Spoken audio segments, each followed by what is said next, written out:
पौधा ऑक्सीजन देते हैं, उसी प्रकार से गाय का घी अगर एक चम्मच चलते हुए कंडे पर डाला जाए तो 1 टन ऑक्सीजन मिलती है। इसलिए हमारे सनातनी धर्म में यज्ञ हवन अग्नि होम गाय के घी से किया जाता है। और इसके प्रदूषण को दूर करने के लिए इससे अच्छा कोई साधन हो ही नहीं सकता। गौमूत्र से औषधि बनती है और गोबर से गैस बनता है तथा दूषित वातावरण को गोबर से नीलकर पवित्र किया जाता है। यज्ञ में घी की आहुति देने से सूर्य की किरणों को विशेष ऊर्जा मिलती है और यही विशेष ऊर्जा वर्षा के कारण होती है और वर्षा से ही अन्य पेड़ पौधों को जीवन प्राप्त होता है। वह लंबी बात करवाने के लिए गौदान की प्रथा आज भी हमारे देश में मौजूद है। श्राद्ध कर्म में भी गाय के दूध की खीर का प्रयोग किया जाता है और इसी खीर से पितरों को तृप्ति मिलती है।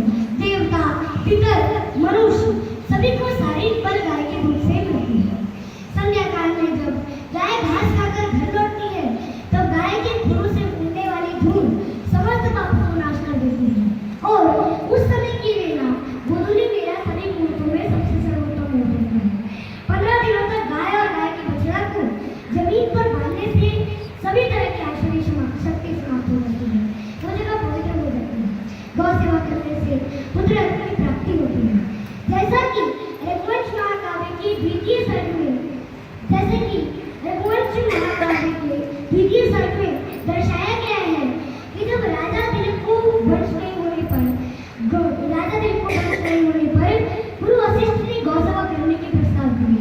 रात्रि के व्यतीत हो जाने पर यशपुरी धन मानने वाली महारानी सुलक्षणा ने गुरु के गौ का पालन किया।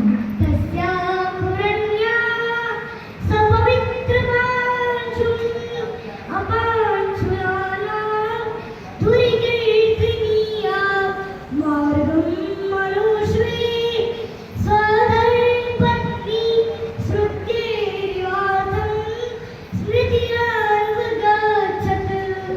अर्थात महारानी सुलक्षणा ने गुरु की रचने से पवित्र रहने वाले मार्ग का उसी प्रकार से स्मरण करती थी जिस प्रकार से स्मृति श्रुति वेद के अर्थ का अनुसरण करती थी।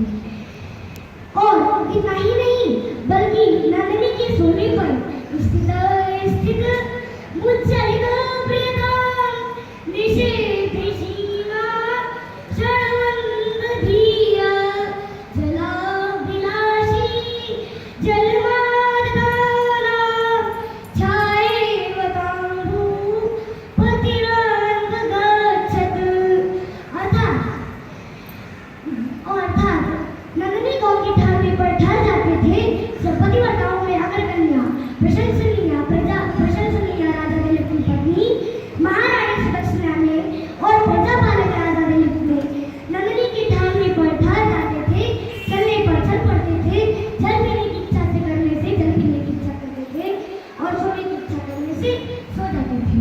इस प्रकार से छाया की भांति कामदेवों की पुत्री नंदिनी की रक्षा की पालन किया। एक दिन राजा दिलीप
कि मुझे खा जाओ, पर मुनि को छोड़ दो।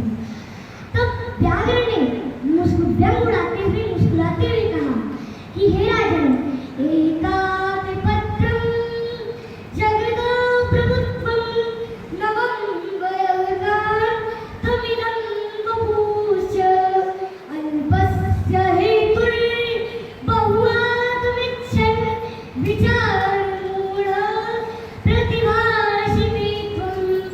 अर्थात, हे राजन, कहा तुम्हारा यह नवकांतिमान शरीर और कहा तुम्हें छत्र संसार रूपी राजा, दोनों में बड़ा ही अंतर है। तुम अगर चाहो तो एक चुटकी में हजारों गाय खरीद सकते